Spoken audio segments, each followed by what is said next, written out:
shrimp. I got iodine partners. My bitch a choosy lover, never fuck without a rubber. Never in the sheets like it on top of the cover. Money on the dresser, drive a compressor. Top notch hoes get the most, not the lesser. Trash like the fuck for $40 in the club. Fucking up the game, bitch, it gets no love. She be cross country, giving all that she got. 1,000 a pop, I'm pulling business off the lot. I smashed up the gray one, bought me a red. Every time we hit the parking lot, we turn head. Some hoes wanna choose, but them bitches too scary. Your bitch chose me, you ain't a pimp, you a fairy. A pimp, not a simp. A pimp, not a simp. A pimp, not a simp. We eat so many shrimp. I got iodine partners. Hey, what's going on, everybody? It's Artie with Artie's Corporate Fiction. I'm here with a special guest this evening. We are with Kaleab, who has become somewhat infamous over the last couple of days. He was featured on Van Valiant's latest video, dealing with his traffic incident, and he had a conversation with Van Valiant, who then referred him to myself, and we agreed to have a discussion tonight to talk about the traffic stop and everything that revolves around that. So I'm just gonna leave it to Kaleab. Go ahead to introduce himself, and then we can get the show on the road. How you doing? My name's Kaleab Ka from Baltimore, Maryland, and it's not too much about me. Just wanted to go into detail about what happened in my couple videos I put on my page. Okay, so to start off with, as we discussed before going live, you know, one of the first things, or the first several things that you spoke with the officers when the video started was you asked them whether or not you were engaged in transportation. I guess I want to know what does engaging in transportation mean to you, and why is that important with regards to the requirement to have a license, registration, etc. on your car? Okay, to start off, I would have to explain a couple different things, so I'll get right to it. So you want to begin with Article 4, Section 4 of the Constitution, which says that the United States shall guarantee a Republican form of government. Now, a Republican form of government is a representative form of government. So after you see that, the next place to go is the 10th Amendment. Now, in the 10th Amendment, it says the powers not reserved to the United States are reserved for the states or to the people. Now, by the United States guaranteeing a Republican form of government, and that would make us representatives. So the people that are in the 10th Amendment, they're representatives. Now, in the 14th Amendment, you have the U.S. citizen. And the U.S. citizen has privileges, immunities, and is subject to the jurisdiction. Mm-hmm. Now, the government will not tell us is that the United States is a corporation. And by the United States... On what basis do you make that claim? I'm going to stop right there. Apologize. I want to say, if I'm not mistaken, it's the Legislative Act of 1871, which states that the District of Columbia is a corporation for municipal purposes, has capacity to sue and be sued. Mm-hmm. So that ties in, and this is all important because this well, I apologize, man, but I've heard that act before, the Organic Act of 1871. It established a municipal, or I guess a territorial-esque government for the District of Columbia. Now, it established the government for the district, but that doesn't make the federal government a corporation, does it? I remember I read the bill itself, and it says nothing about whether or not the federal government is a corporation. Okay, so the District of Columbia is the federal government. That's the 10 square miles. And it was given by a piece of Maryland and Virginia, dedicated the 10 square miles to the District of Columbia. So the origin of the federal government is the District of Columbia. Now, the states are political subdivisions of the federal government.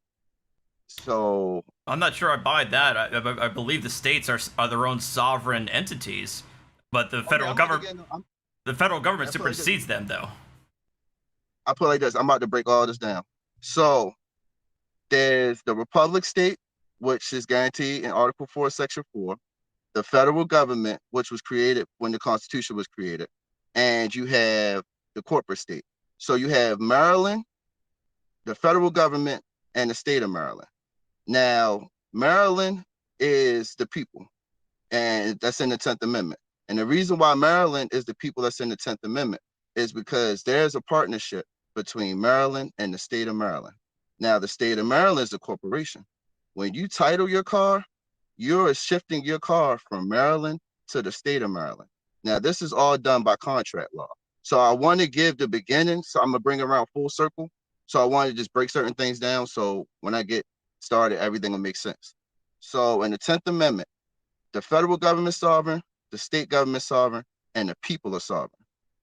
Now, in the 14th Amendment, the U.S. citizen was created. Now, what we're not told, and y'all go into detail another time, but it's important to this part, is that our names are corporations, and the names that are corporations are U.S. citizens. So because the United States guarantees a Republican form of government, and that's a representative form of government, then we're representatives of a U.S. citizen. How is my name? I'm sorry, but how is my name a corporation? When did that happen? Okay. But see, the thing is, we've already gone way off track. We were supposed to be talking about your traffic stop. No, listen, because my thing is, if I don't break this down, I'll put it like this. When everybody talks about sovereign citizen argument, I wasn't making an argument out there. I was invoking due process. But in order for me to explain how I was invoking due process, you have to know all of this. That's why I'm like, I understand this is new information, and I understand you might have skepticism about that. But at the same time, I know this information, and I'm using it against them. And even though in the video they'll act like, okay, we don't know what you're talking about. I know what they're doing. So by me knowing what they're doing with the information I know why I'm getting the results that I'm getting, and I know that they don't have no claim against me. So, like I said, I need to explain everything. I'm not trying to get off topic, but I would disagree with you in the sense that I've heard the very same arguments that you're making regarding the birth certificate, contract law, the U.S. as a corporation, the Act of 1871. I mean, the 14th Amendment, U.S. citizen. I mean, with all due respect, all of your statements thus far have checked the boxes of sovereign citizen arguments. Okay, that's what I'm saying. So you have to let me finish. I'll put it like this. Let me finish, and then once I finish, I'll bring it full circle. So when I bought my car, it was a private party. The car was titled in the registered owner's name. I got a bill of sale from the registered owner to me. Now, by me not titling my car, that makes my car private property. Now, the thing that the government won't tell us is that when you title your car, you're shifting your status as a creditor to a debtor. Now I'm gonna go into detail because this is important with transportation.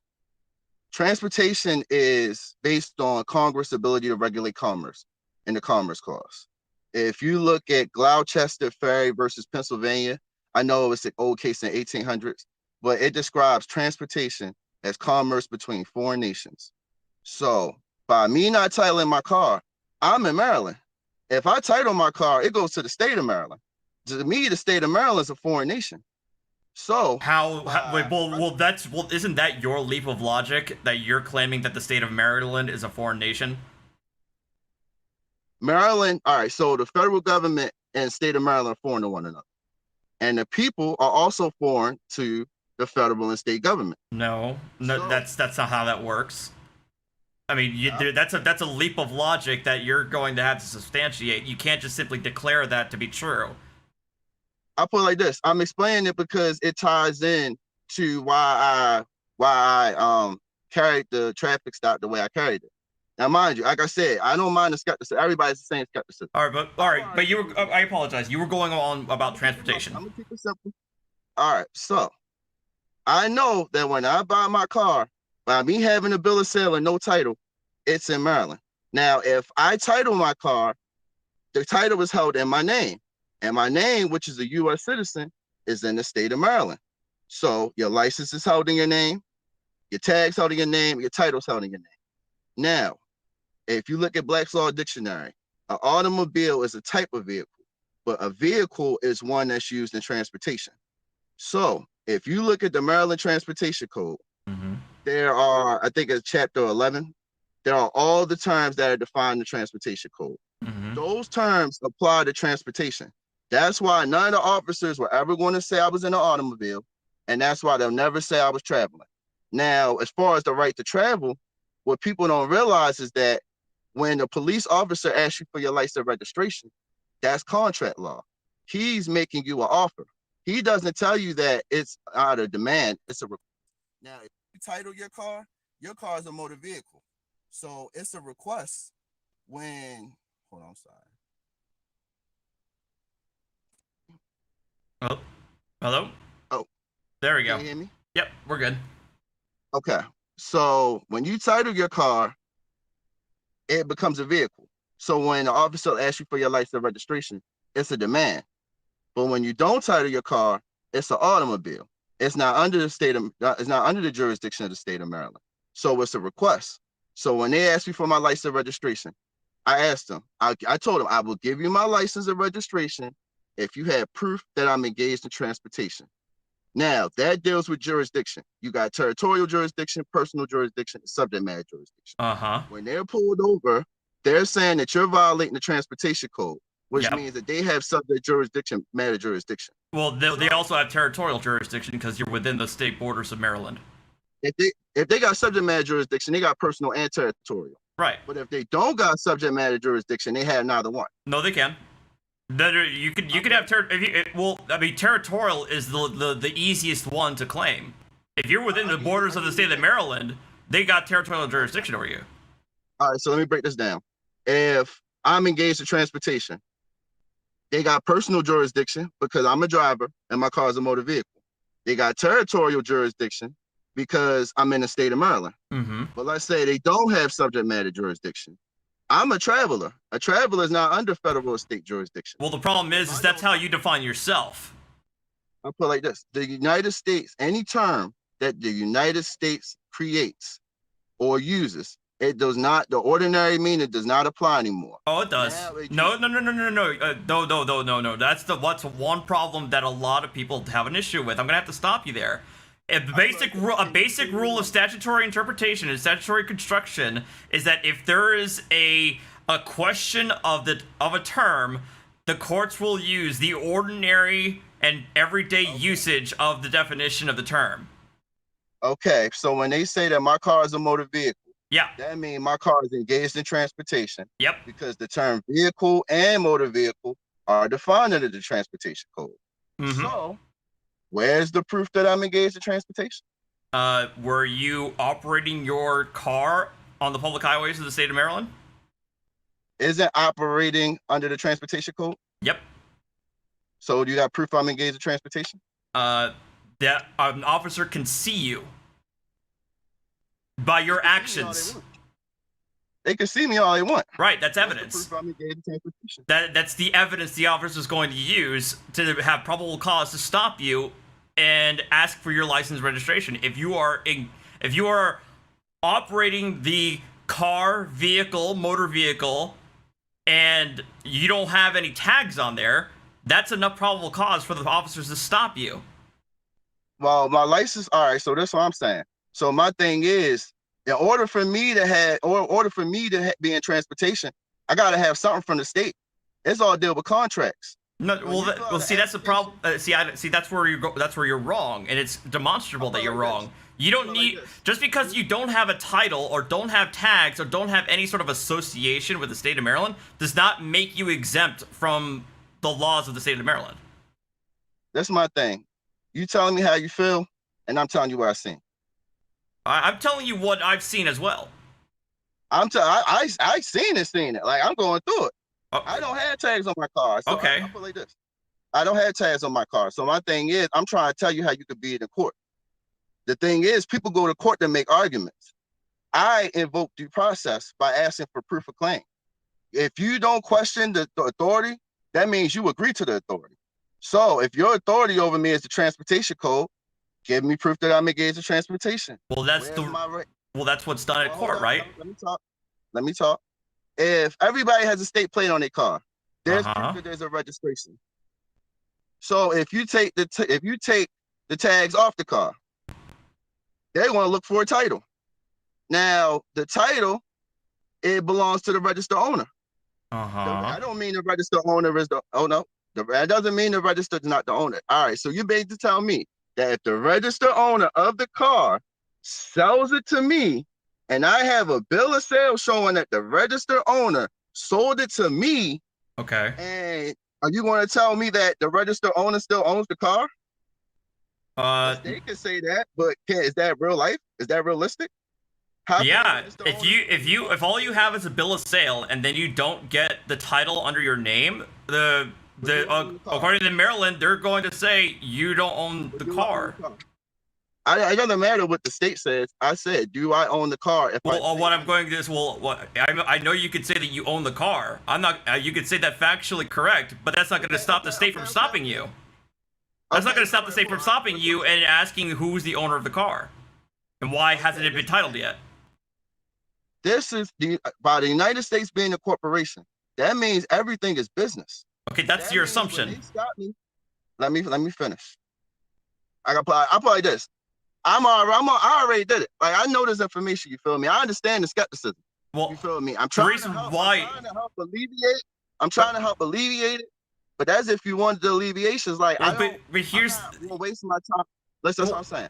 Kaleab, with all due respect, I understand where you're coming from, where you're saying that you're living, what you're preaching. But I've also seen case after case after case in my research and my study of throughout the United States of people who have entertained these arguments and have lost. And for the courts have said definitively that none of these arguments have any merit. Well, let me ask you a question. All right, this is my thing. If I would lose, I wouldn't be. If I was losing, like if I didn't get my case no process, I would have been like, yo, I got found guilty. Like, I don't have no reason to lie. Like, I know exactly what I'm talking about. Like, my thing is, if you let me finish, if you want to base it, I don't care what other supposed sovereign citizens did. I don't care about what they did. Because at the end of the day, I know that when I'm out here and I'm dealing with the government and people, that they're based on contracts. I use contract law to beat my case. I don't make arguments. In contract law, arguments are dishonor. So I'm not going to make a dishonor by making an argument. I'd rather you ask me for proof I'd rather ask you for proof that I'm engaged in transportation versus saying I'm not engaged in transportation. Well, that's the case that's made in court. Let me finish. I'll be like this. I want to talk because when I'm done talking, then I'd rather you respond because I'm trying to break it down. Well, with all due respect, dude, I understand. I mean, but you tend to talk a lot. All right, you kind of going off on and off and off and off and off. So I kind of want to get a word in edgewise.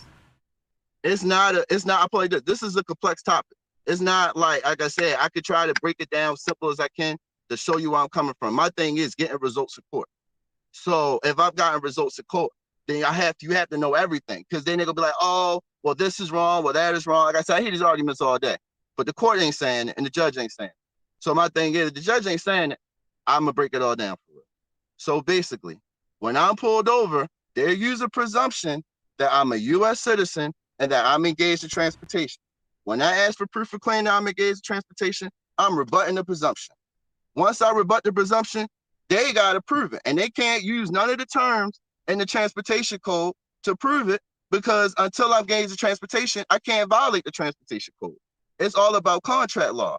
Now, when I filed an application for a certificate of title, I got a contract with the state of Maryland. I get a certificate of title, cars and motor vehicle. Can you hear me? Yeah, I can hear you. Okay, so when I don't title my car is an automobile, I don't have a contract with the state of Maryland. I have a contract with the state of Maryland now because they told my car. So now I do have a contract with the state of Maryland, but I'm the creditor in this situation. And if I title the car, the state is the creditor. So it's about contract law. So all you have to do in order to invoke the due process clause, which makes it a constitutional issue, you question the authority. So in order to question the authority, you're saying that you have authority over me because I'm engaged in transportation. I say, give me proof. If you don't give me proof, I don't give you a license registration. I invoke my Fifth Amendment right of self-incrimination, and I ask if I'm free to go. Anything else after that is on them. I think the problem is people think that, oh, because you say all this, they're going to let you go. I don't expect to get let go. I mean, they take my car's money from me. So at the end of the day, I put it like this. The Bible says don't covet anything. So if you want to covet your car that much that you'll pay the state to get your car back, I mean, think about it. Let's just break down the state. No, dude, can you please sum it up? Dude, I'm giving you as much time as you need, but for fuck's sake, you're going off rambling. Can I actually talk now? Listen, I put it like this. Go ahead, Dude. go ahead and say what you guys. I'm wondering why you say you now have a contract with the state. Was it because in order to get your car out of the impound that you had to go get it titled and registered? No, I filed a detenue. I know that you did file it. I looked up your case. It's still pending, isn't it? Yes, I go to court July the 2nd. Okay. For motion hearing. Okay, so I called the Baltimore City impound lot, found out the fees were toward the registered owner. So I'm like, I got the supervisor's email. I sent him an email saying that you charging me fees to get my car back. I'll pay the fees if you give me an affidavit saying that the fees belong to me, which it don't because they belong to the registered owner. I also pay the fees if you give me an affidavit saying I filled out an application for a certificate of title, which I didn't. I gave him 7 days. I told him if it's not an affidavit, it's going to be insufficient. He didn't send an affidavit. He's not obligated to. Yes, he is. No, he's not. When you have a contract, I put it like this. Prove it. I put it like this. You telling me how you feel. I'd rather you prove it. Because I can prove what I'm saying. You prove what you're saying. I could show you how God knows how many cases of people who have tried to send these sort of letters demanding an affidavit, rebut the claims, and because here's the problem, they're not under any obligation to rebut a random affidavit or letter from you. So you mean to tell me your only thing that you're basing it off of is cases? Whether you know whether you know, I don't know how they carried it in their cases. I can't speak for them. So you want to use whatever they did against me, and I don't know what they did. You don't know what they did. Well, you don't know if I did something different. Well, your car's still impounded, is it not? Yes. And you're still going to a hearing, right? I go to a motion hearing next month. Okay, so why haven't you gotten it back yet? If you're so correct in your views. Because they said that the car belongs to the registered owner, so I filed a detenue. Right. And when the tenure is done, then I'll get my car back. Like the government, like I said, the ignorance of the law is no excuse. Like I said, I couldn't agree more. If y'all want to believe the government, I put it like this. Like I said, if y'all want to believe the government, that's on y'all. I don't care whether anybody don't title their car, don't nobody tag their car. You feel me? The only thing I know is that people tell me how they feel. They want to bring up cases that have nothing to do with what I'm doing. I ain't do none of the shit that they did. If I did the shit that they did, I would get the same result that they got, which means I would lose. I ain't do the same things they did. You can't guarantee a loss. I've already put up the paper showing that my case was no process. Now, I got pulled over before that video. That was 40 minutes. I got pulled over before then. Custom out the same way I custom officers out. I said the exact same thing that I told you. No process. I wasn't even in the court for 30 seconds. Did the cops show up to that? That's the funny part. Everybody wants to make excuses. I'm curious. Did the cops show up to that? I walked in. She was like, "Are you Willie Lightsey?" Yeah. Yes. Your case is no process. Okay. You can go downstairs if you want to and file a petition for an expungement. I said, "Thank you." Threw up the deuces and dip. If nobody believes me, call the judge. They're going to say the exact same thing. Unfortunately, that's going to be what's happened because a lot of times, cases like that, they do get nulla pro sequi. The lack of prosecution for a host of arguments that have nothing to do with whatever paperwork, whatever affidavits, whatever claims that you put forward to the prosecution or the judge. That's why people are going to remain skeptical because they've seen it themselves without having to file all this paperwork.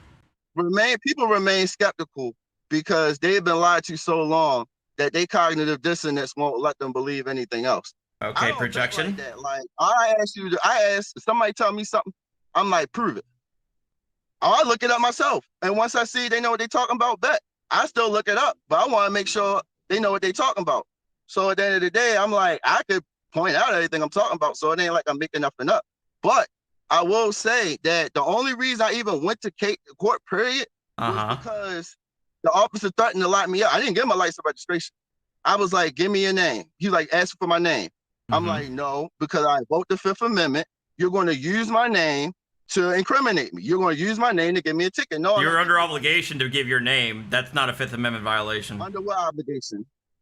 The state of Maryland probably has a requirement. Well, it's the state of Maryland, not just transportation code. Here's the issue. Here's the monkey, you know, the wrench. The issue in that you have. Everybody is subject to the transportation code. Everybody. If you want to believe that, go ahead. If you want to believe it, go ahead. Like, I mean, paying the money. Well, here's the bold prediction I'm going to make. You can continue on to drive without your tags or anything like that. You're going to keep on getting stopped by the police. That's fine. And you're going to get your car code. You get your car towed. Do you realize every time? All right, so you don't realize how money works. I can tell that now. Oh, yeah? Of course I am. Yeah, I am. Oh, yeah, you obligated to the state anyway. No, I'm not. I put it like this. What do you mean? Well, wait. What do you mean by obligated to the state? What do you mean by that? Because you work for the state. I don't work for the... It clearly says that you're awarded a court if you're a defendant. No, it doesn't. All right. No, it doesn't. All right. Yeah. I just make all this up. Yeah, you are making that up. I know exactly where you got that CJA citation, dude. The fact that I'm an attorney does not make me automatically beholden to the state. My profession is regulated by the judiciary. That doesn't make me beholden to the state at all times, at all points in time. But at the same time, your loyalties to the court first, right? No. My loyalties are to my client and to the profession as part of like my ethical obligations. Okay, so you mean to tell me that if my case gets no process, you gonna tell whoever your client is, you gotta have your license, you gotta have your registration, you work for the state. I don't work for the state. I wouldn't tell them that. You would tell them that, so you work for the state. Okay, you're gonna tell them that, and they're gonna run the risk of getting fines. Okay, fines how? All right, that's the funny part. So I got pulled over 4 different times. I had 2 different cars. I had a Buick and I had a Camry. First time I got pulled over, took the car, no ticket, not locked up. Second time, I went the Eddie Craig route. But what messed me up was that Eddie Craig, of course. I got told the first time. I'm like this. Eddie Craig is a beast for real. He's also a fraudster who thinks he's a sheriff, but he was never a sheriff. I put it to you like this. I ain't got nothing to do. Listen, I don't care about that man. I don't know that man. So I looked up what he said. So being an admitted liar has nothing is no issue to you. He wasn't lying about transportation. When I get pulled over, I don't okay. Transportation code. So the fact that he lies about his previous profession has no basis on his credibility. Wow. All right. If I'm pulled over and I gotta deal with the transportation code, and he's talking about the transportation code, you mean to tell me that whether he was lying about, mad about anything? Let's say I put it like this. Let's say, all right, let's say you got a brother and sister, right? And your brother and sister was drowning, but the dude a rapist. But that dude jumped in there to get your brother and sister out and save your brother and sister life. You gonna worry about that man and brother? You worry about that man rapist when you try to save your brother and sister? Or you gonna worry about that shit later? I'm gonna worry about that shit right after that. You gonna be like, don't save my brother and sister, you're a rapist. Yeah, get the fuck away from my sister. I'll go in the pool and get her out, yeah.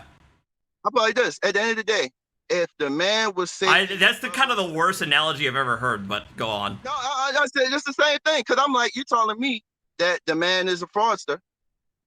What does it care? Is he being a fraudster? Because the problem is that he's using his basis as being a former sheriff as a measure of authority when he tries to sell you this grift about licensing, registration, and the transportation code. That's the whole point. I'm not one of these people who care about whether the man's telling the truth or not. Is he telling the truth about the transportation code? No, he's not. Because at the And end he of the sent day, when people I to get pulled jail over, and had cost people a lot of money. that's the beautiful part, right? You know that people only go to jail because they pay tax. You pay taxes to keep the state off your ass. I'm sorry, Let what? me ask you a question. Let me ask you a question. Let's say that the tickets went up to $1,000 every time you got pulled over. Okay. What would you do? Keep paying $1,000? I'd fight it. What if it went to $10,000? I'd fight You it. gotta have tags on your car, right? Huh? If I got the the ticket was for, if I got a ticket for that, I would try to fight with the ticket. But if you're saying like if I had the if I was required to have a tag or else get a $1,000 fine out of it, then yeah, I'll get a tag. What are you trying to? Don't try to switch it. I asked you if the tickets was $1,000. Tags on your car. They gave you a $1,000 ticket. You gonna fight it on what basis? I'm gonna make sure I have my tags on my car first off. But you already got the tags on your car. It's a $1,000 ticket. You got tags, license, registration. You violated a $1,000 ticket. Wait, they gave me a ticket even though I had tags on my car. People act like people don't get tickets for tags on their car. People violate all the time. Let's say you got $1,000 for a brake light out. For brake light. Let's say the law says it. Let's say the Maryland code says it. Maryland Transportation Code says it. It's in their fee list. It's in their fee schedule. $1,000 for a brake light out. If you got a brake light out with tags on your car, you get them a license registration. They want $1,000. You gonna fight it? Yeah. How you gonna fight it? On what basis? I'll get an attorney to help me fight it. You a lawyer? I am not going to represent myself. That's like getting. Are you stupid? If a mechanic gets another mechanic. A lawyer. Have you never heard the maxim that I'm like this. You got a brake light out. A lawyer who fights his own cases has a fool for a client? Listen, I'm like this. $1,000 ticket. You get a lawyer. What's your lawyer going to do? Your brake light was out. He got proof for that. How does he have proof? On what proof? What, I'm like this. What basis he got? On what proof? What if they take it? On what proof? On what proof? Who? The officer? Okay, let's say the officer took a picture of your brake light out. Now you're going so far deep into this hypothetical. It's hilarious. So why don't we get to the point? Get to the point. What's the point here? The point is, no matter how, by the time when you title your car, you agree to whatever they charge you for real. So at the end of the day, if it's $1,000, you can fight all you want. But here's the spoiler alert. It doesn't matter whether or not you title it or not. If you're driving that car and you don't got tags, they're going to cite you for not having tags. Doesn't matter if you have a title on it or not. I'll put it like this. Let's say the person I bought the car from, can I get tags if I don't title it? No. All right, exactly. Yeah. So when you get a ticket. So if you don't have tags on it, they're going to cite you for no tags. Doesn't matter if you title it or not. Say who? You. Going to? You. Who am I? Like Kaleab. Kaleab, or your original name. How does the officer know I'm Kaleab if I haven't given him anything? I haven't given him any identification. Well, if you're not going to provide the officer with any identification, then they have probable cause to arrest you and then identify you at the station. But what proof do they have I'm engaged in transportation? They witnessed you driving your car down the roadways of Maryland. That's the proof. That's the probable cause. I'm asking you the same question. I put it like this. Listen to yourself. What was I doing down the street? Driving. Driving. But yet you know that. Which is engaging in transportation. Hold on. Listen. You said driver. Drive is defined in the transportation code. Yep. What proof do you have that I'm engaged in transportation? Driving don't even apply to you. My eyeballs, the officer's eyeballs, saw visual information seeing you driving your car down the roadways of Maryland. I put it like this. If the people want to believe you, that's fine. I put it like this. Whether you believe me or not, I'm going to be rich regardless. At the end of the day, because you're not making no points. You keep wanting to say drive. I'm travel. I don't drive.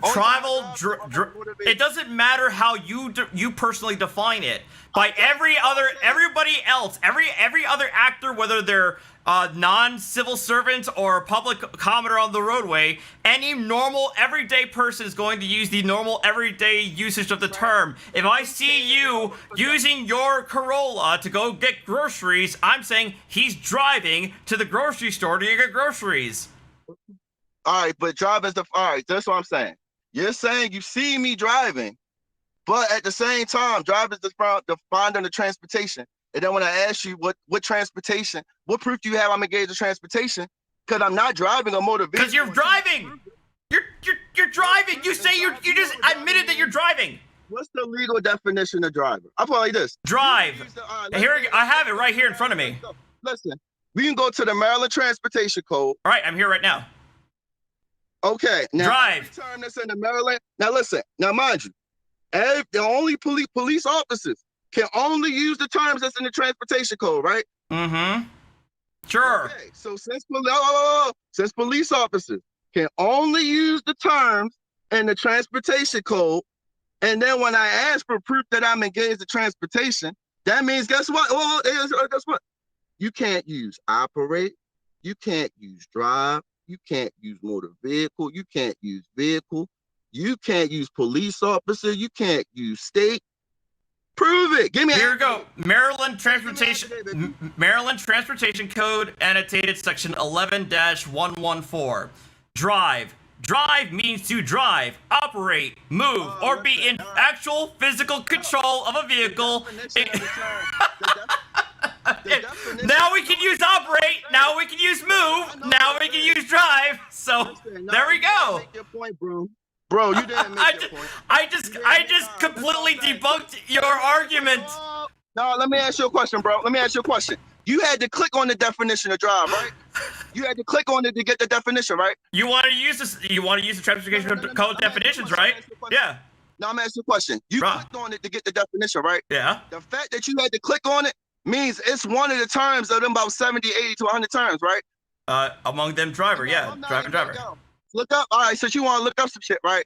Look up the transportation code, and it was created in 1970 by House Bill 104 and Senate Bill 40. Okay. Look up Senate Bill 40 in 1970. It recodified the vehicle laws by subject matter. Okay. You gonna go against Senate Bill 40? Now, House Bill 104 was the first 10 chapters of the transportation code. Senate Bill 40 is the rest of them, which are the vehicle laws, and is recodified by subject matter. Okay. So when you pull me over, the subject matter is transportation. Okay. So at the end of the day, you seeing me drive. No, you see me traveling. You see me in an automobile. It ain't a vehicle till you got proof that I'm engaged in transportation. No, that's not how that works. Because transportation encompasses. Transportation encompasses everything. Transportation encompasses aviation, marine, railroads, highways, commercial vehicles, and non-commercial vehicles. Transportation is an all-encompassing term. Transportation. What's the legal definition of transportation? I can give you federal law. I can give you case law. I mean, what's the legal definition of transportation? The moving of people and goods from one place to another. By a carrier. By any means. By any means. What's it? By a carrier. By any means. What's a carrier? By any means. By any means. Doesn't matter whether it's a carrier or not. All right. So you're not even qualified to speak to me right now. Like, how am I not? I'm reading the definitions. You got caught bold-faced on the definition of drive. No, I'm like this. I go through this with the police all the time. Can I ask you a question? Why would the Transportation Code of Maryland have a commercial driver's license and a non-commercial driver's license? Because in the United States, the commercial and in the transportation code, the commercial and the non-commercial is based on the weight of the car. At the end of the day, outside the United States, which I tried to explain earlier, all of it's commercial. No, that's where you have it wrong. A regular driver's license. I don't have no reason to lie. Like, I'll play this. At the end of the day, I'm not saying you're lying. I'm saying you're misinformed. How am I no, I think you're misinformed. I'll play this. I'm not saying that you're misinformed. And if I'm saying it, it's because you're coming at me misinformed. You're misinformed. That's what the problem is. I'm only going by the definitions of the state law, Listen, which you state- encompass. All right. You got common law, which is the basis of federal and state law. So common law is exercised by the people in the 10th Amendment. So I'm protected by common law and the Constitution. Unless I'm under state law, which is under state jurisdiction, or I'm under federal jurisdiction, the only way my car could be under state jurisdiction is if I title it. If it's not, Well, the fact that you're see, that's the problem. The fact that you are physically present within the state of Maryland makes you subject to their jurisdiction. What puts me in the state of Maryland? Your physical presence. It's Maryland. No, I'll play this. No, state of Maryland is a political thing. It's subdivision. Yes, the political subdivision is defined by geographic borders, is it not? Is the state of Maryland defined by geographical borders? Within the exterior limits of the states. Okay, so it's defined by geographic borders, right? So if you physically are within the geographic border, you are within the state of Maryland. No, Maryland is the land. Rights attached to land, not status, right? No. Maryland, the state of Maryland is the same thing. No. Rights attached to land, not status, right? The Right. land is Maryland. The Yeah, corporation it's is so the state of no. Maryland. The government of Maryland is charged with enforcing law within the geographic boundaries of Maryland, of the state of Maryland. It only applies to U.S. citizens. It applies to all people. It doesn't matter whether you're a U.S. citizen or a foreign national. So You're I'm a slave. a foreign So I'm a national. slave, basically. You're All right, that's what I'm saying. You're a That's what I'm citizen. saying. Listen, you don't. I put it like this. You don't I'm not. realize- How am I a slave? I'm not- Because you can't take the tags off, can you? I put it like this. You can't. If you're not going to ride around without tags, then you're a slave. No, well, actually, no. Take the tags I'm off. sorry. You say this. A lot of this deals with the right to travel, right? And you're saying like I have to have tags in order to drive. No, the right What to is travel. stopping me right now? Hold on. I live right next to the border of Pennsylvania. What is stopping me right now from walking outside my door and going across the Delaware River to Pennsylvania? Nothing. There is no law that is preventing me from walking my ass across the river to Pennsylvania right now. I have the right to travel. But if I want to have the privilege of using a car on the highways, I gotta have tags. I gotta have a license and I gotta have registration. I'm not arguing the right to travel. Well, What it I'm seems to me saying that is what you're saying that if I have to put tags on my car, that makes me a fucking slave. That's kind of extreme, is it not? Let me ask you a question. All right, so titling of car is voluntary, yet you can't ride around without titling it. Then it's mandatory. Or don't ride around so you're a slave. You can So walk. don't tell me. You can walk, get an Uber, get a taxi, Who's the government to tell go you? to public, So what's the use government public told you to transportation. What if the government tells you to walk? You gonna walk to? If the government told me I can't walk, then I would have a claim for the right to travel. Called status. Do you know the difference between absolute and qualified ownership? I'm sorry, You know the what? difference between absolute and qualified ownership? What is So it? if you have a Educate car- me. If you have a car note, you got absolute ownership or qualified ownership. Uh-huh. If I have title to my car, I have ownership of it. No. I'm saying if you bought a car from a dealership Uh-huh. and you got a bank loan, do you have absolute ownership or qualified ownership? Until I can title it, I probably only have qualified ownership. Okay, now when you pay off the bank loan Mm-hmm. and they give you the title, do you have absolute ownership or qualified ownership? Absolute. All right, let me ask you a question. Why did you have qualified ownership to begin with? Because I still had a security. The bank still had a security before the loan. So, all right, so when you go to a car dealership, you owe Mhm. two people, bank and the state. Well, I gotta pay. They pay taxes for the car, yeah, when it's bought. You owe the bank and the state. So then once you pay the bank off, you owe the state. Well, I don't. Once I pay the sales tax to the state, then I'm good to go. But you can get tickets. That goes to the state. Yeah, I mean, a ticket is not a tax. Listen. I'll put it like this. A ticket is not a ticket is not a tax. Go to the state. Does your money leave out your pocket and go to the state? Are you suggesting a ticket is a tax? I said, when you get a ticket, does it go to the state? Does the money go to the state? Yes or no? Yes. Okay. So how do you have absolute ownership of your car? Because I can use it improperly. I can still use my vehicle improperly. Can I not? No. If I Property. Listen, we're talking about. Are you suggesting that rules of the road means that I am not an owner of my vehicle, that I have to follow the rules of the road? I'm saying transportation is a contract. Are you suggesting that the only way I have true ownership is if I'm allowed to drive on the opposite side of traffic? The only way you run red lights, run stop signs with impunity, drive 80 miles an hour in a 40-mile-an-hour zone. Once I'm allowed to do that, then I have true ownership? You know what's funny? All these people talk about the founding fathers. The founding fathers would be disgusted with what they're seeing right now. Like, you don't realize the government going against you. I mean, you agree to it, so it don't matter to me, but the founding fathers would be disgusted. Like, they talk about this happening, and then nobody doing shit about it.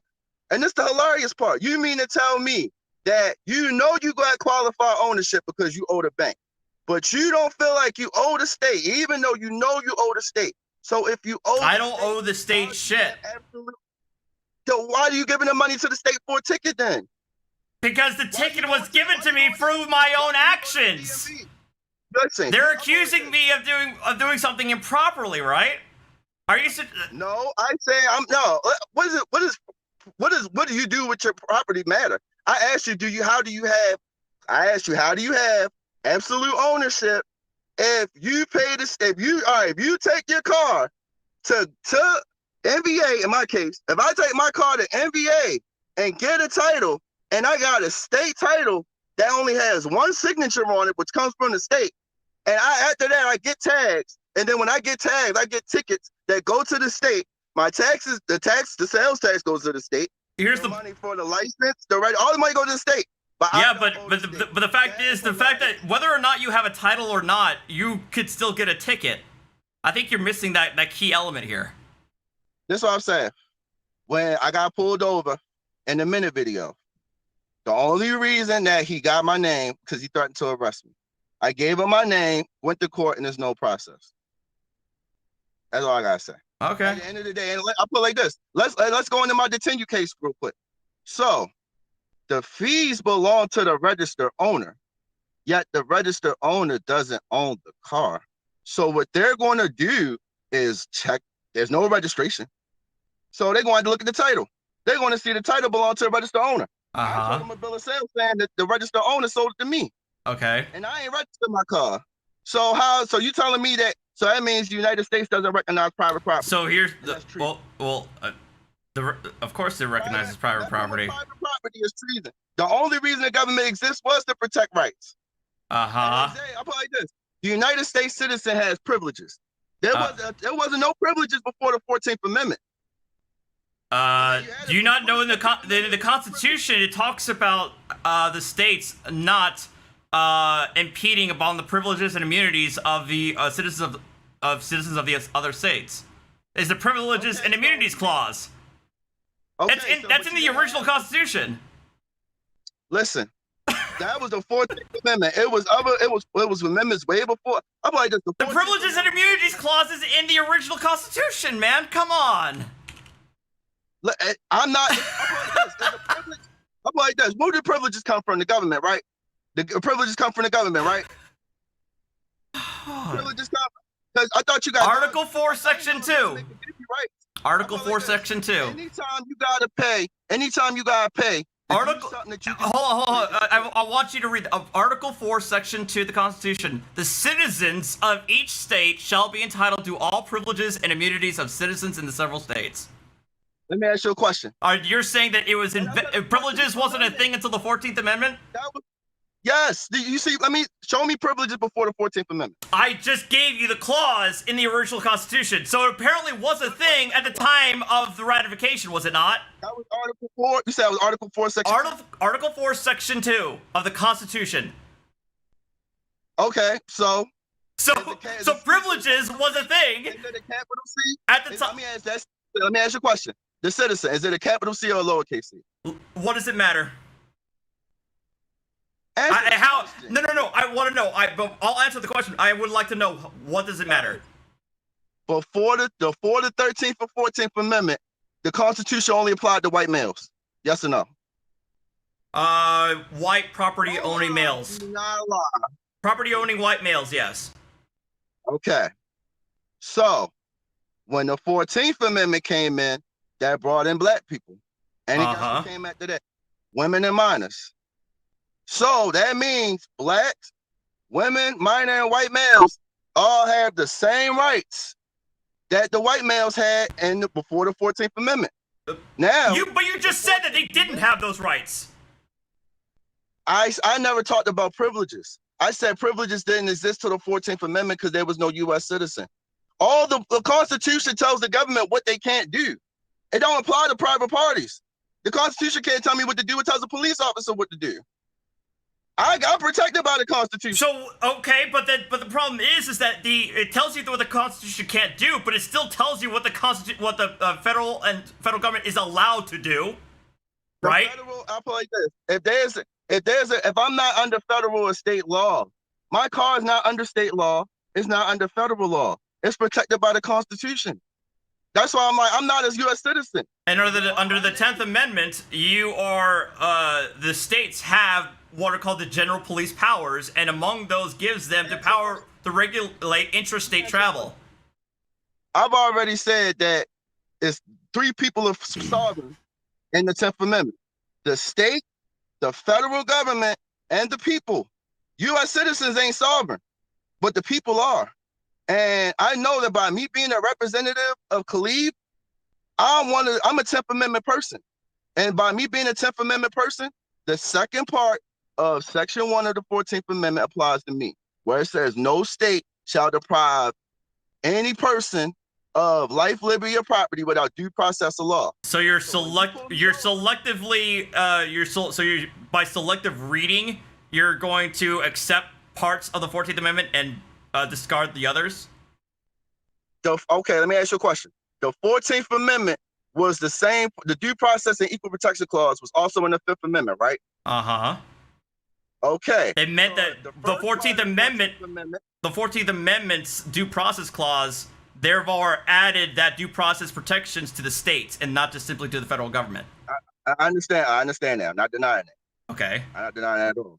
What I'm saying is that the beginning of the 14th Amendment applies to U.S. citizens. The same part that was in the 5th Amendment is in the 14th Amendment. And I understand it includes the federal and state government. I get that. But what I'm saying is that you keep missing that the people are sovereign. And you keep missing this idea that people and U.S. citizen are one and the same.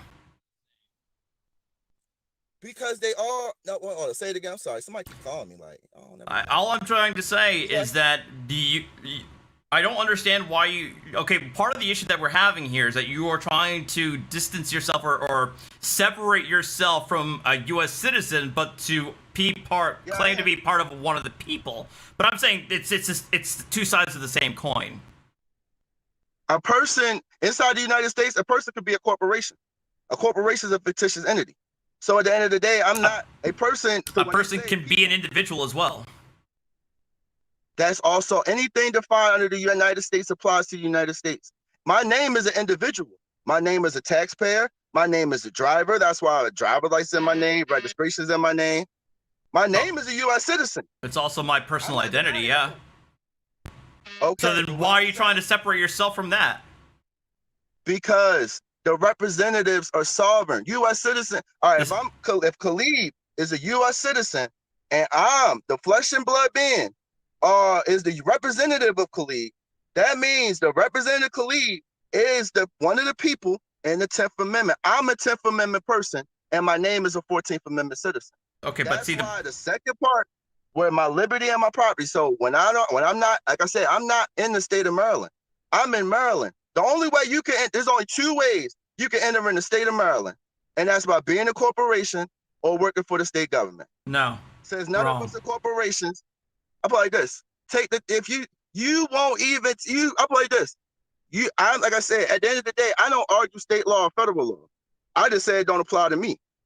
So I'm not saying anything under. I'm not. And here's the problem: that the state's gonna say no, they do apply to you whether you like it or not. Why didn't they say that when I went to court? That's why I'm not understanding. Make it make sense. Because again, the problem is that the court, especially in this current climate, they have other bigger fish to fry than to deal with somebody who doesn't have his license registration. But I'm going to say that the fact that you're still fighting to get your car back is kind of indicative that you're kind of having an issue here. First of all, let's get something straight. First of all, my car getting took and me beating my case, they're two separate cases. I got pulled over twice in that Camry. That video where I beat my case, that was the first time I got pulled over. The second time I got pulled over, I didn't get a ticket. But they took my car, so they took your car. That's on them. Like, I don't care if they take my car. That's on them. That don't got nothing to do with me. Like I said, at the end of the day, it's called an injury. And injuries give out damages. So, like I said, I can sue for as much as I want to common law. Well, I know you tried to sue them. Don't you have an active lawsuit? Yeah. But one of them was, at least one of the parties was dismissed, right? Hold on one second.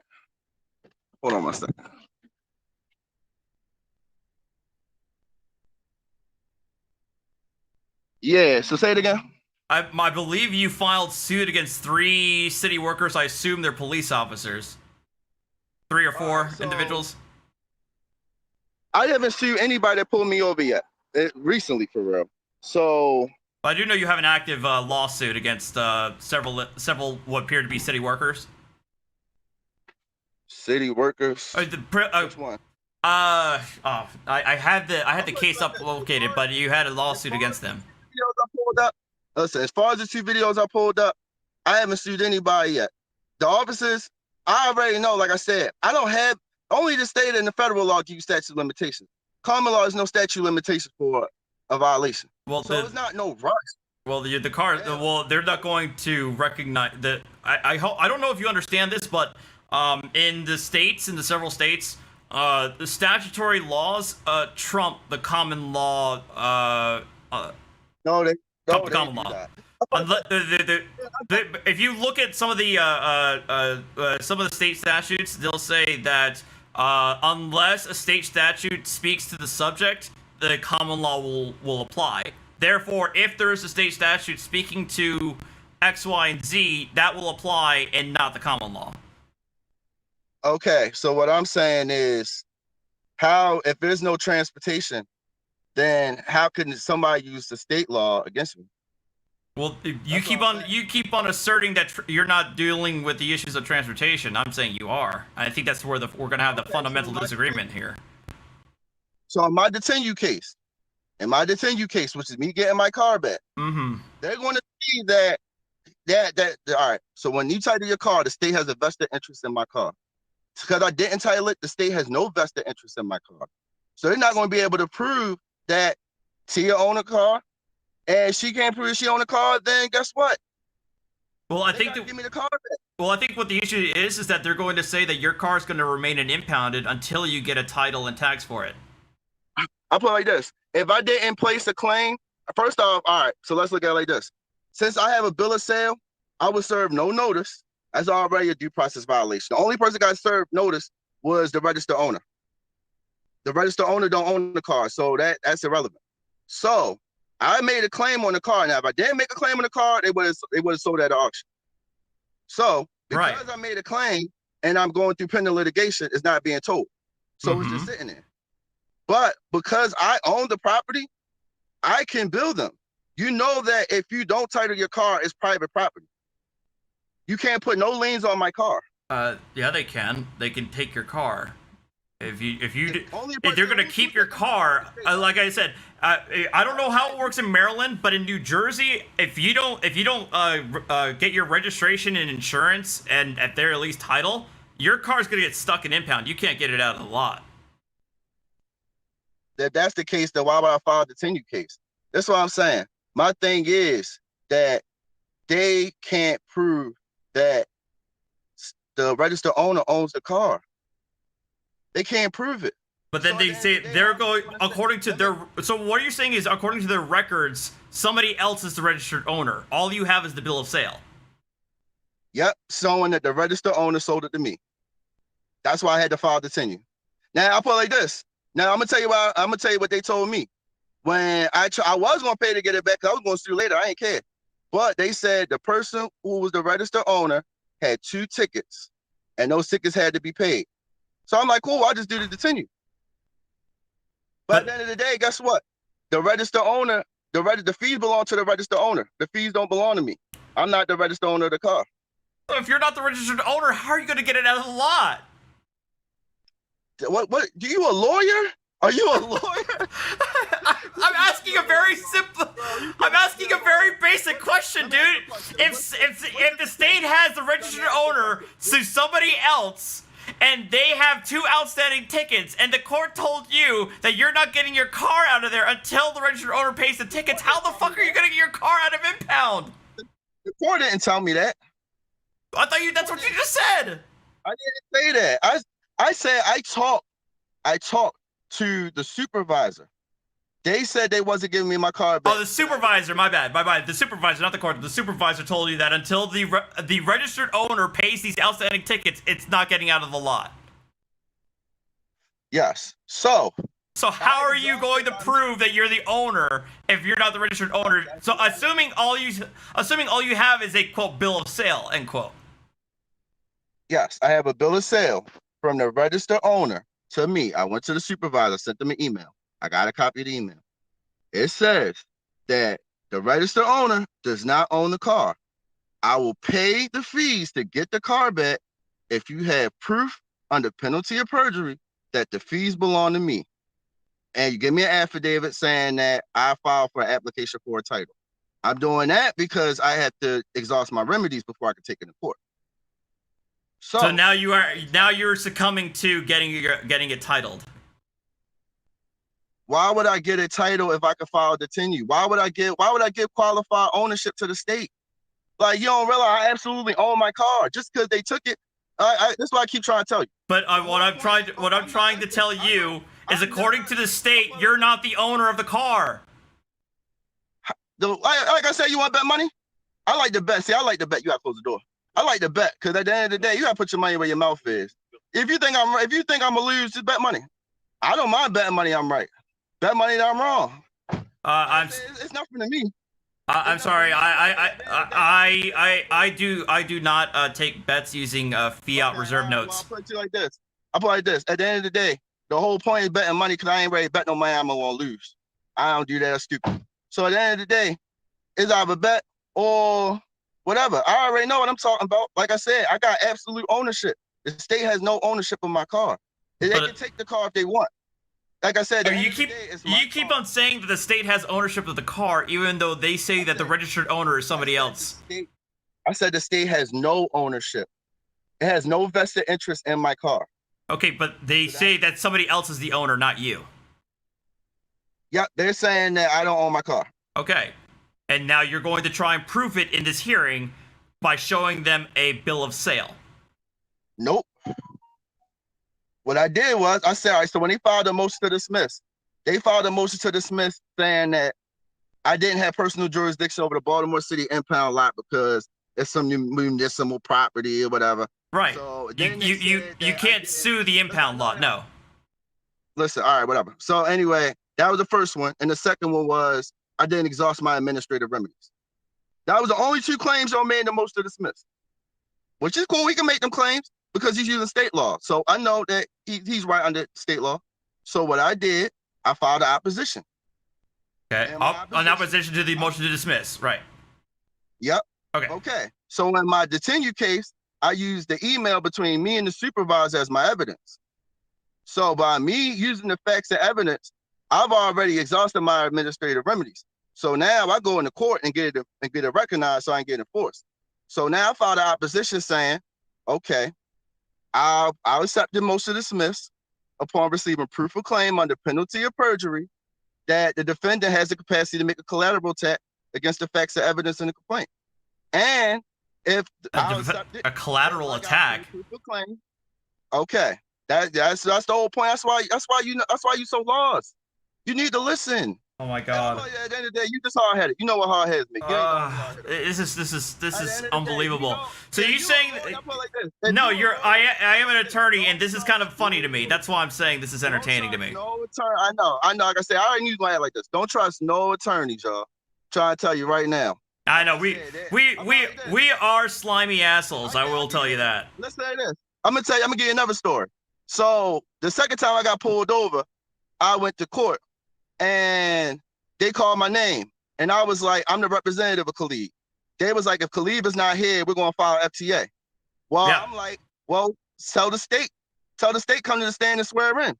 Because the state's attorney is a representative, so I'm a representative of my name. Tell the state to go on the stand and swear in. There's no plaintiff, there's no case. You know the state of Maryland is only a plaintiff if there's personal property damage to the state of Maryland. That's a corporation. No, well, if you're violating the law, then the state of Maryland's going to enforce the law. The state's attorney. No, right. The state's attorney is a representative of the state, right? And I'm a representative of Kaleab. Well, no, you and Kaleab are one and the same. The court does not look at you as two different entities. No, I'm not. No, I'm not. Yeah, you are. If I was the same, listen, let me ask you a question. If me and Kaleab was the same, why did I get an FTA? Because you refused to acknowledge your presence there. I refused to be the defendant. Okay, so what happened was when they gave, all right, so that's what happened. When I got pulled over, I didn't give them a name, they arrested me. They went through my pockets, they seen my license, so they gave me tickets. And it was must appear. So I realized, okay, so I got a ticket that says must appear. I said I was a representative of my name and got a failure to appear. So clearly that means that if I say I'm Kaleab, I'm the defendant. But if I say the representative of Kaleab, I'm not the defendant. No, you are the defendant. I'm gonna tell you, let me finish. I get the FTA, they lock me up. Because you are not identifying yourself as Kaleab. That's why you got the failure to appear. I'm the representative. I'll play this. It doesn't matter if you're the representative. The court's gonna be like, oh, you're the representative. Well, Kaleab isn't here. Failure to appear. Let me tell you what happened. Because you're not an attorney. Listen, I told the commissioner that, right? I told the commissioner that. You know what my paper said? It said the defendant was incompetent. Okay. I don't know why you would call yourself incompetent. Let me ask you a question. If the defendant is incompetent, the defendant can't stand trial, can it? Depends on that. Yeah. But that's a court determination, not yours. Competency, you can present That's a court's determination, not your own. Hey. Then why the lady say it when I said I was the representative of my name? The defendant's incompetent. At the end of the day, I won't be, unless I say I'm the Kaleab, I'm not competent to stand trial. That's not your get out of jail free card, dude. You cannot self-proclaim yourself incompetent and get out of it. Let me ask you a question. Who's the defendant? I'm not the defendant. I'll play this. If Kaleab is the defendant and I'm the representative of Kaleab, then clearly I'm not the defendant. Why is the defendant incompetent? Well, if you're the representative of Kaleab and the court gives you says Kaleab now has a failure to appear, but then they arrest you because you have your identification saying that you're Kaleab, well, there you go. You're Kaleab. You're not the representative of Kaleab. So how did I get? All right, so let me ask you a question. So, all right, so if that's the case, then why did I get arrested if I'm in the courtroom? Because you declined to identify yourself as Kaleab. I agree. I'm not the Kaleab. But then you were arrested because everybody in the courtroom knows that it's you. No, they're not. You're insulting their You're insulting their intelligence by trying to claim that they're not going to figure out that you are one and the same. If I said that I was Kaleab Ka, anpu, I would have appeared as the defendant. But since I said I was the representative of Kaleab, I was not appearing as the defendant. I got arrested for FTA. Right. And then they said that. Then when I told the commissioner, she said the defendant was incompetent. Right, and you need to have a competency hearing. Because, all right, I don't care. Y'all can do whatever y'all want. I'll play this. The case cannot continue until I say I'm Kaleab. Right or wrong? Do you have to have an identity hearing then? I'm still not going to say I'm Kaleab, so what they going to do then? Fingerprint you? I'm still not going to say I'm Kaleab, what they going to do then? Blood test? I'm still not gonna say I'm Khalid. Well, if they have fingerprints and a blood test confirming, they don't need you. They don't need your name. They don't need your vocal affirmation. They're gonna have you. That's gonna be sufficient enough to identify you. The name is the defendant. I can call myself Johnny Do So Much all day long, but if my identification and everything around me says what my actual name is, they're going to see that that's me. And it doesn't matter how many times I scream out the top of the rooftops that my name is Johnny Do So Much, that I'm actually this other guy. It ain't like I said. I know the name. I know my name, Khalid. Khalid is the defendant. Only way I could be Khalid is if I say I'm Khalid. I put like this. So why they ask me to state my name then? If they know I'm Khalid, why they ask me to state my name then? To properly identify you for the record. If you know it's me, and you could go to the court records and NBA records to see it's me, why I gotta state my name then? To properly identify you for the record, because it's gonna have audio and the transcription. You got me on NBA records. You identified me to give me an FTA, so why I had to state my name? Because to confirm it, just simply for the record. That's why attorneys. That's why when a court hearing begins, the attorneys identify themselves, even though the court obviously knows that the attorneys are there representing the client. The representative of the state. There's no. Or the client. Or our client. Let me ask you a question. So, all right, let's say there's a defendant and a lawyer, right? Uh-huh. So let's say it's the case against the state. On the defendant's side, it's going to be a defendant and a lawyer. Uh-huh. On the plaintiff's side, no, wait. Going to be the state's. Wait, are you saying are you saying there's somebody suing the state? No, I'm saying the state. Like, say it's the state versus Khalid. Okay, fine. Let's sure. say I'm Khalid. Let's say I'm Khalid and I get a lawyer. Uh-huh. That means it's going to be me and the lawyer. I can't say anything because I got a lawyer. Mm-hmm. The state is going to be on the other side.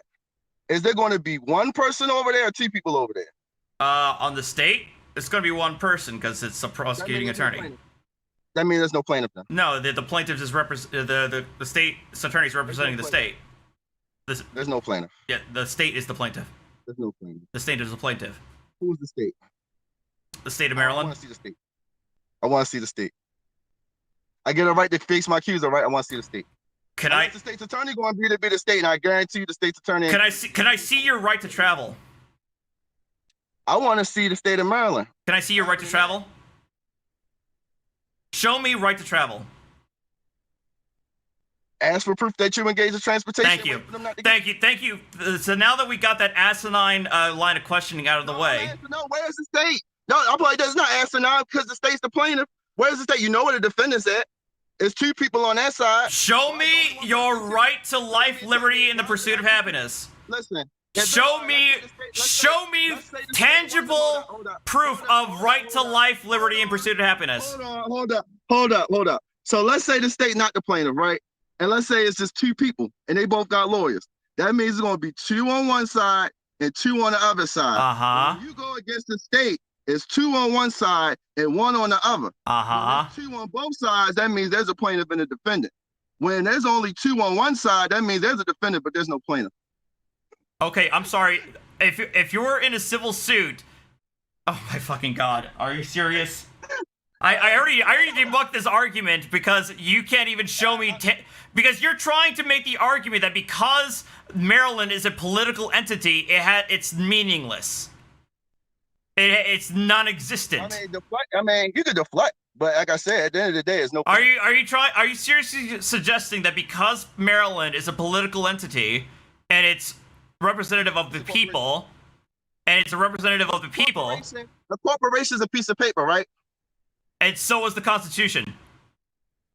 Okay, so the people make the United States government, right? So the people didn't create the United States government? And the people created the state of Maryland. And all right, so you guarantee the Republican form of government. And exactly, is Maryland not a Republican form of government? Isn't there a difference between Maryland and the state of Maryland? State of Maryland is a corporation. Listen. It's one and the same. Maryland, state of Maryland, same shit, different smell. No, they're not. No, they're not. That's why you lying to people. Don't lie to people. And that's where you're wrong. And that's where you're wrong. Listen, I'll put it like this. The state of Maryland is the plaintiff. Have a nice day. We're moving on. I'm wrong. So you agree with me that if the state is the plaintiff, There's only one person over there. Okay, yeah. But you're saying a line about there being no plaintiff. Yet there's only one person over there that's the representative of the plaintiff. Yeah. If he's the representative of the plaintiff, where's the plaintiff? Are you saying the plaintiff has to be a physical entity?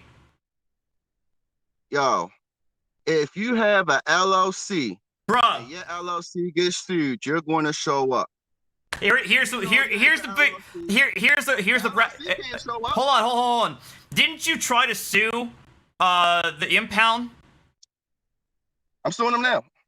Okay, is an impound an entity? A physical entity, or is it not? It's an entity. So then how can you sue something that doesn't exist? Okay, so let's say we go to court. Isn't there going to be isn't going to be two people on that side for Baltimore City impound lot? No. It'd be the state. One, right? It'd be the state's attorney. Okay, so how are you able to sue a non-physical entity? At the end of the day, I can still sue him. Because that's how it works for you, but not on the other way around, right? Listen, Come on, man. I put it like this. The lawyer does. Let me say this. The lawyer don't work for Baltimore City impound lot. That's the difference. Oh, okay. You can laugh all you want, but I say it like this. I think it's funny as hell. The lawyer don't work. Let me ask you a question. Does the lawyer work for the Baltimore City impound lot, or just represent it? There's going to be a representative from the Baltimore City impound lot there. Which is going to be the city attorney. The lawyer can't be a fact witness. Can a lawyer be a fact witness? No. The lawyer can't get on the stand, right? Right, but the cops can be on the stand. Can the cops be on the stand for your tickets? Can the cops be on the stand for your witnesses against you? Don't try to play. I'm trying to match analogies here, buddy. You can't get away from these analogies. Listen, if the lawyer cannot be a fact witness, the Uh-huh. lawyer can't get on the stand. Uh-huh. Somebody from the Baltimore City impound lot got to get on that stand. Uh-huh. That means there's going to be people on that side. Just like in your tickets, there's going to be a fact witness who is the officer who gave you the tickets or who impounded your car. But is the officer the state of Maryland, or does he just work for the state of Maryland? They work for the city, which is another fictional entity. Is a city not a fictional entity too? I don't have no problem with the officer representing the state of Maryland. I don't have no problem with the lawyer representing the state of Maryland. Okay. So then why do you have an issue with the fact that there's no physical plaintiff next to the city attorney? Because the officer's not going to say he's the state of Maryland, and the lawyer's not going to say he's the state of Maryland. They're representing the state of Maryland, not as fact. No. You know the lawyer represents the state, and you know that officer represents the state. Uh-huh. I represent Steve. You can't. If I can't force them to be the state, you can't force me to be Kaleab. Oh my fucking god! That's not how that works. Hey, that's not how any of this works. That's not. Debate, but you work for them. I don't work. My profession does not work for the state that I'm licensed in. Listen, if the state has one person, listen, that's what I'm saying. If the state has one person, now let's say they put the officer on the stand. Mm-hmm. Let me ask you a question. All right. So let's say the officer on the stand. We're going to do a mock court, 2 seconds. Mm-hmm. Officer on the stand. I'm gonna be like, did you ask for my license registration? What you think you're gonna say? Yes. Did I ask for proof that I was engaged in transportation? And if you gave it to me, I would give you my license registration? You did ask me that, yes. Did you give me proof that I was engaged in transportation? I asked you for your license and registration. And I said I would give it to you if you had proof that I was engaged in transportation.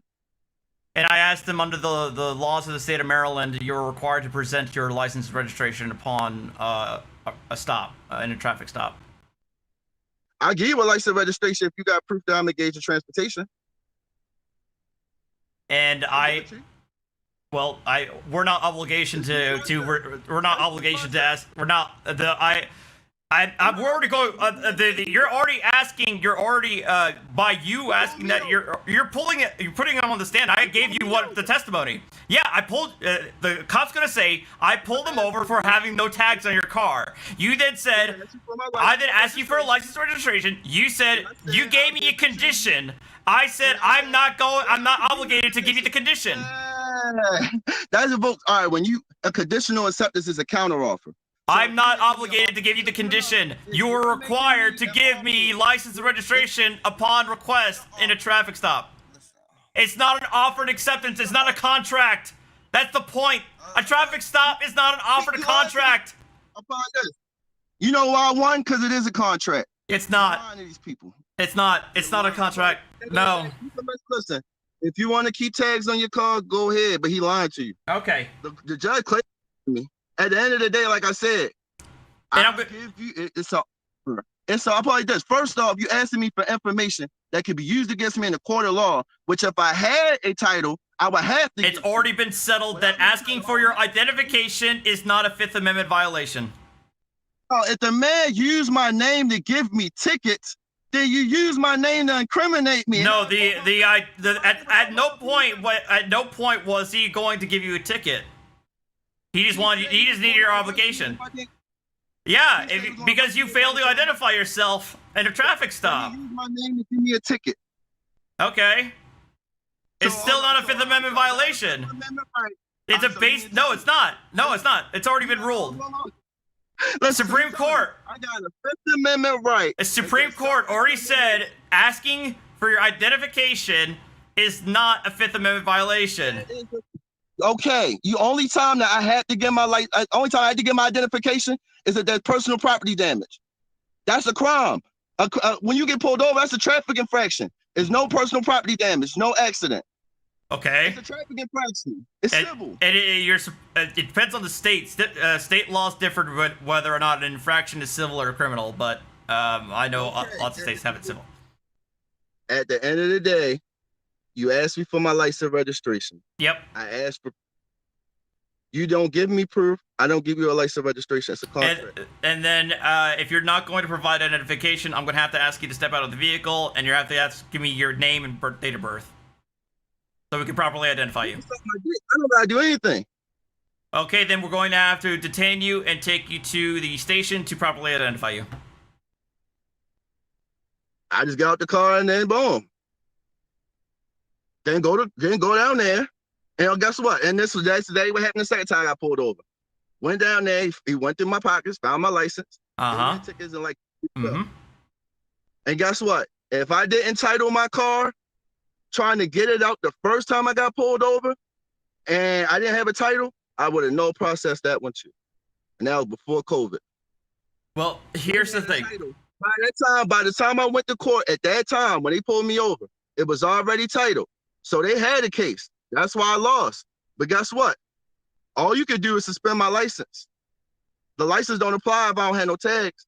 Well, I'm not trying to keep my car from getting pulled over. That is on them. At the end of the day, ignorance of the law is no excuse. Well, here's the thing. They want to take it. They want to take it. It's money for me. All right, let me ask you a question. Well, money operates off money of account, right? I'm sorry, what? The money that we have today. Operates off money, right? Money. You broke up again. The money we have today, what? It's called money of account. Money of account?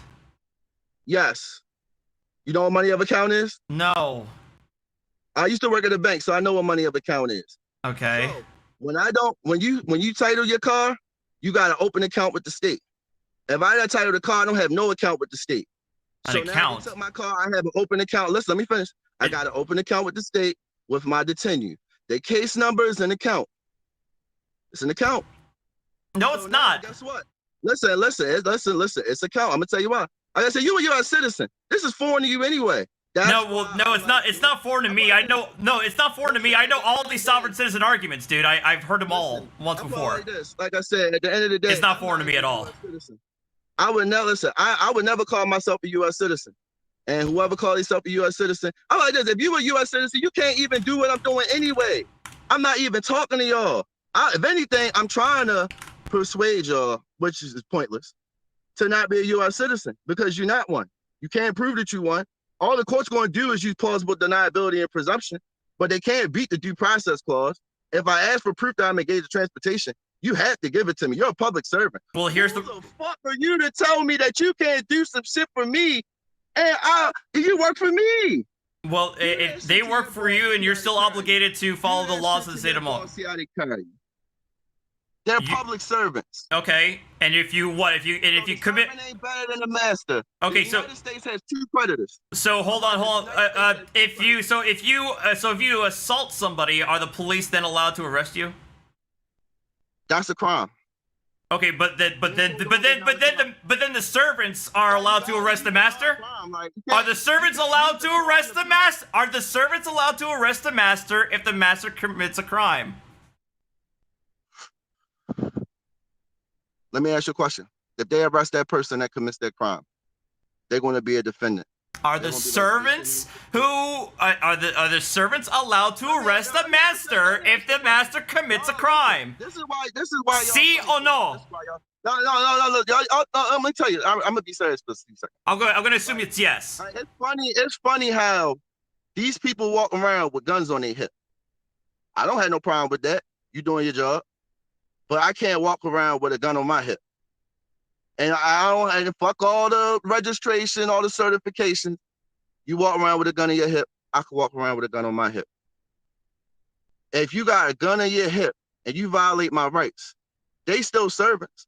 But if you think I'm going to defend my property against 4 officers with guns, that's why I got to go through the courts. I would have shot them. I'm like this. At the end of the day, I look at anything that's mine like my child. Like you took my child. You had like a car wasn't stolen. So it's my car. You pulled me over for no reason, which is why I'm gonna sue the fuck out you for real. That's why I cussed you out. So if it was one cop with a gun and you would have shot the cop? Yeah. Hell yeah, I would shoot the cop. It's called self-defense. Once you mess with my rights, everything is in self-defense, and I get to use as much self-defense as I need. Well, I'm glad we got that on camera. I mean, you stole my. I play this. Let me ask you a question. If somebody steals your car, see the difference is when you don't title the car, it's stealing. If you title the car, they got authority over your car. They can take your car. But when they don't title the car, they don't have authority over your car. That means you're stealing. If it wasn't a police officer, I'm like this. If it wasn't a police officer doing it, you wouldn't have no problem with me saying I killed somebody for getting my car. But okay. Because it's a police officer, it's a problem. That's why you want them peoples.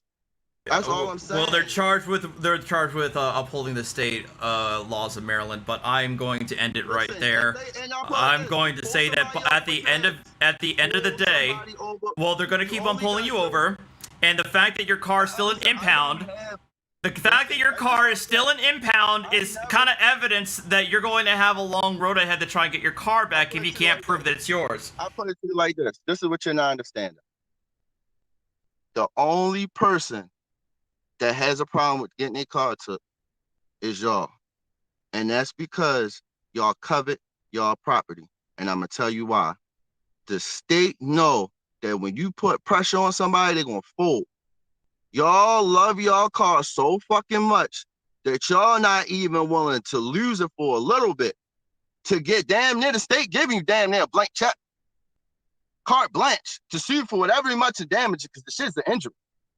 But y'all rather keep y'all fucking cars and pay that money to a state that don't give 2 fucks about you, that divided you by political party, so they can rape you in taxes all fucking now you're just rambling and raving your political philosophy, dude. I've given you enough. I've given you enough leeway. I've given you enough leeway for the platform. Now you're just rambling and espousing your manifesto. I think we already heard enough by the fact that you said that you were willing to shoot a cop if it was just him and by himself who stopped you for apparently an illegal reason. I think we know exactly the kind of person. I think we kind of, if you get pulled over, no, hold up. And the cop decides to impound your car, you said you were going to shoot him. Hold up. So you're gonna hold something against me? I am going to hold that against you, because you admitted. Oh no, fuck all that. You asked me that. Uh-huh. I answered your question. Oh, I yeah. don't give a fuck whether you like it or not. Oh, yeah. Once I asked you for proof that I'm engaged in transportation, And I already gave it to you you. don't provide me proof. I already gave it to you. My car. Uh, You're stealing my car. the cops already gave it to you in the video. So, and the fact that you wouldn't accept the evidence is not the cops' problem. They don't accept my evidence. I don't give a fuck what they talking about. Because your evidence is bullshit. You know what I'm saying? You ain't proved nothing. Your evidence is bullshit. You have nothing. They've already established that you were driving your car in the state of Maryland. That's enough for the transportation. That's enough for the transportation code to apply. So, and the fact of the matter is that at the end of the day, your car is currently impounded, and it's still impounded. And I feel that you're going to have a hell of a time to try and get it out of impound, because you first have to prove that you're the registered owner. And the fact that you're not the registered owner is going to have a problem for you. How you feel don't have no value to me. I don't care about how you feel. I came on here to talk facts. Well, your facts are bullshit, as I've demonstrated already. You can't even prove me wrong. I already did. There's only one person. It's I already only did. one person on the state of Maryland side. I already There's only did. one person on the state of Maryland side. There's no. And I told you that's irrelevant. At the end of I already told you it's irrelevant. They want to believe. Listen. I already told you it's irrelevant. If you want to believe this, man, whatever happens to you, accepted it for real. You keep on saying that the fact that the state of Maryland is not. You. Like I said, no process. No process. Okay, that's fine. That's cute. You could use that as your crutch. Whatever speech you want to make. Like I said, You can use no process as your crutch. Your car is still impounded, is it not? Listen. I've gotten a ticket. The first time I got pulled over, no ticket. Is your car still impounded? Yes or no? Let me talk. First time I got silence pulled over, is acceptance. Let me finish. Silence means yes. You're not even proving my. Listen. At the end of the day, listen. You a U.S. citizen. You foreign to me. I don't get what you're talking about. I know you don't. Listen, I'm talking to the viewers. Hopefully somebody with some sense in here. What I'm saying is that the first time I got pulled over, I got no ticket and they took my car. I paid to get it out. The second time, they pulled me over. They got my license. They gave me a ticket. I titled my car. I lost my case. It was suspended, but they passed the bill in October, so it's not suspended. So I can get rid of that case. I just ain't working on it yet. The third time I got pulled over was the video that was a minute long, no ticket. The fourth time, which was the recent time I got pulled over. No, the third time I got a ticket, beat that. Fourth time, no ticket. So at the end of the day, clearly, no ticket, but your car was impounded. They locked me up. I put it like this. No ticket, but it was towed. And the second time, listen, no ticket, but it was towed. Listen, was it towed? Listen. Was it towed? I'm not denying the shit being towed. All right, thank you. I never denied. When did I ever say it wasn't told? I'm not lying. I'm like this. But hey, I thought you prove your shit all the time, buddy. I would expect that if somebody knew everything there is to know about the law, you would have had your car back by now. You don't know the law. Like, I never said it wasn't told. I said it was told hella times. I'm trying to tell you what happened if you interrupted me. Like I said, at the end of the day, if I didn't title it the second time I got pulled over, that would have got no process too. Okay, you keep telling yourself that.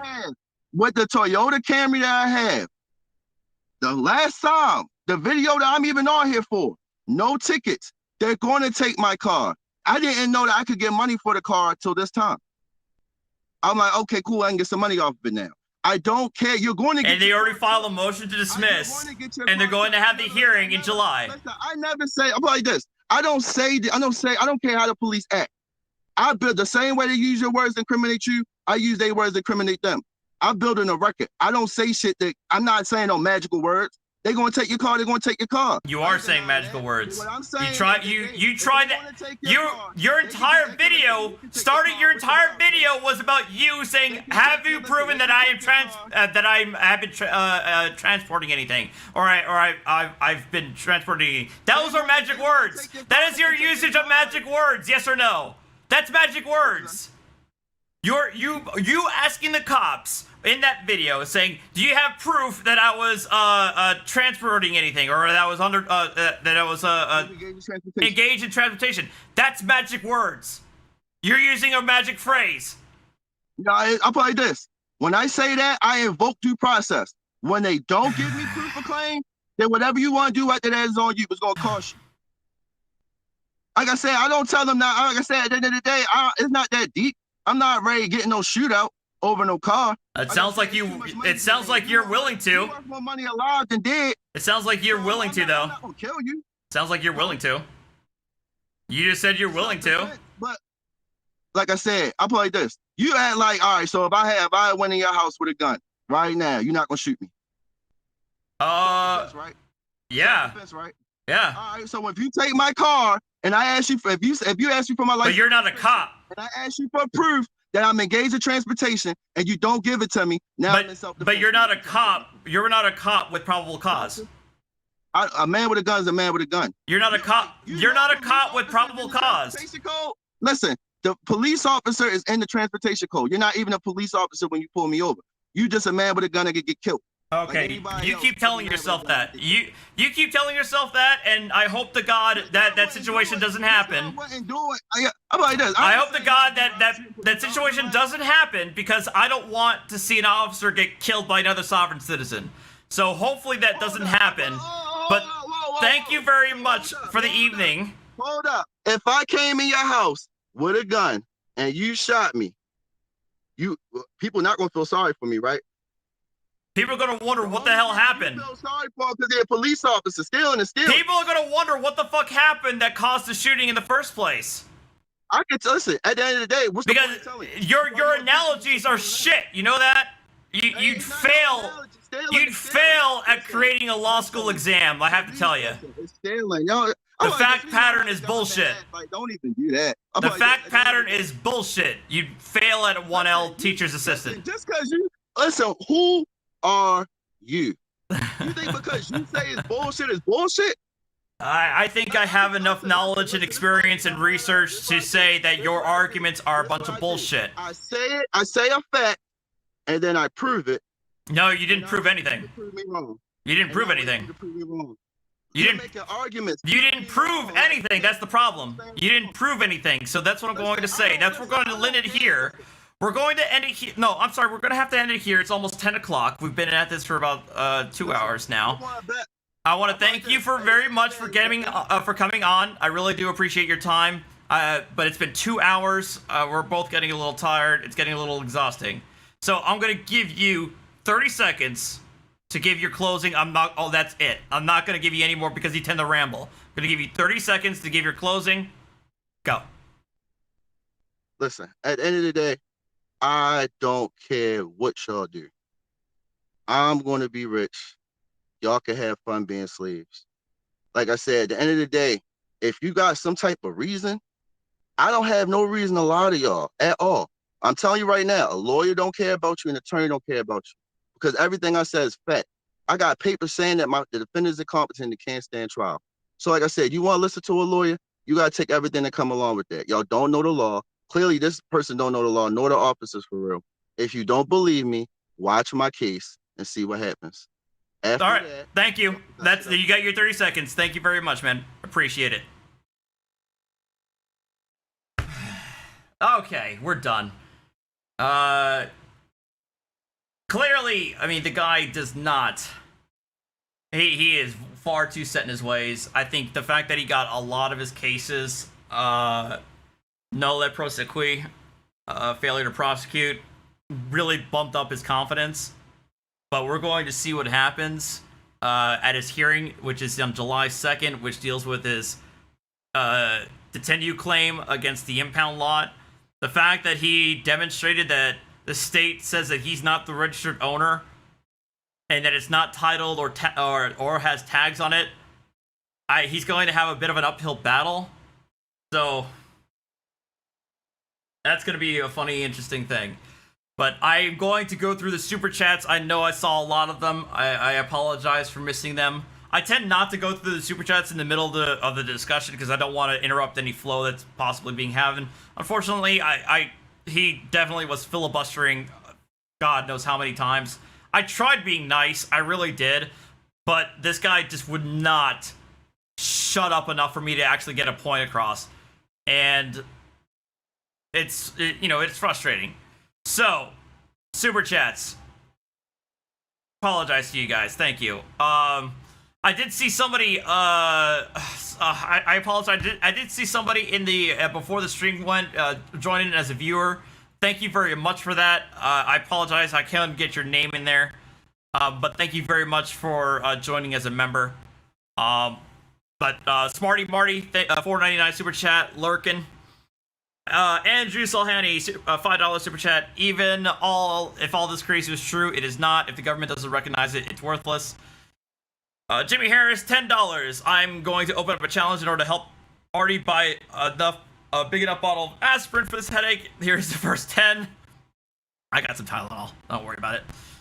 Dublin Curtis, $5. So you're trying to stick the guy who you bought the car from with the impound bill. A jerk move, dude. Yeah, it's kind of interesting how that's worked out. It also kind of curious about what Deacon said, that, I mean, he bought the car, but, I mean, you know, but he never got it, the ownership transferred or the registration transferred. I don't know how he's going to be able to prove that he's the owner. We'll see. Aaron Reese, thank you for the $5 super chat. Hibble versus Nevada supports police resident fired ID. Supreme Court is part of the Constitution. Thank you for pointing out the case law I was referring to. It was Las Vegas. I thought it was Las Vegas, but yeah, it could be Nevada. Some old dude, $10 super chat. Don't care if he's telling the truth or not. I don't know what that's referring to. I apologize. Jimmy Harris, $5. A scale of 1 to 10. Artie, headache. I'm kind of at a 6 right now. Not a terrible headache, but at a kind of a 6 at this point. Bible Ma'am, $9.99. Someone give Artie a triple IPA. I actually don't have any beer, or I do have beer in the fridge, but they're the heavy 15% stuff, and I am not gonna pop that open on a weeknight. Akira 808 State, $4.99. Go get him. Already just got here. Thank you very much, Akira. Mo Army 67. Thank you for the $10 super chat. Agent of the Matrix, $2. This amount of stupid should be illegal. Akira, again, thank you very much for your support, man. $4.99. Boot him. He's beyond help. I did kind of want to end it like probably about 20 minutes earlier, but it just kept on fucking going. Dios mío. And P Rhymes, $2. That man will ascend via 9mm 45 ACP. As soon as he mentioned that he said that if it was 1v1 with an officer at a traffic stop, that he would shoot him. Actually, that was the point where I wanted to end the discussion, because that's where you're dealing with somebody who is dangerous, and I could probably get my channel in danger from him saying that, not me. So yeah, he is going to. That's why I said I hope to God it doesn't happen, because I hope to God we don't have another situation where we have a sovereign citizen gunning down an officer on a traffic stop, because we know that that's happened before. It's happened plenty of times before, and it's only feels like it's going to get worse. Thank you very guys. I wish I couldn't follow in the chat. I was trying to focus on the discussion. I hope it didn't get too heated. I hope I expect my moderators were able to keep it all together. But I thank you guys again. I think I'm going to stop here. No shanties, no drinking, no anything like that. Although I feel like I need to have like an after action report sometimes, or an after a post debate live stream, with shooting or something. Next time. But thank you guys again. I appreciate all of it. I'm going to get some water, more water. No alcohol, just water, because I talked a lot this time around. Even though he talked his mouth off the whole time, I felt like I talked a lot too this time around. Omega, probably going to be Mass Effect. Mass Effect, I want to try and finish 3, but then we'll get back to Dark Souls. So, thank you guys again. Archer, is that you? I don't know if you guys actually noticed that Archer was in the camera, made some cameo appearances during the discussion. I don't know if you guys noticed that, but I did. Archer! Archer! Nya! Hey! Don't you sass me! What?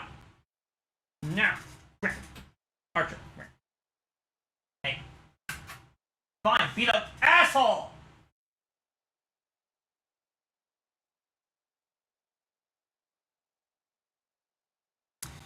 Alright, guys. You guys have a good one. Take care, and I will see.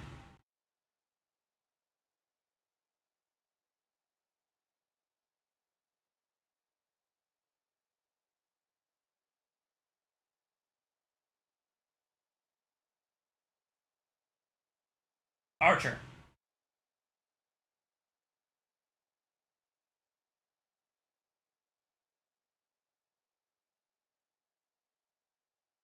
Adios. Good night.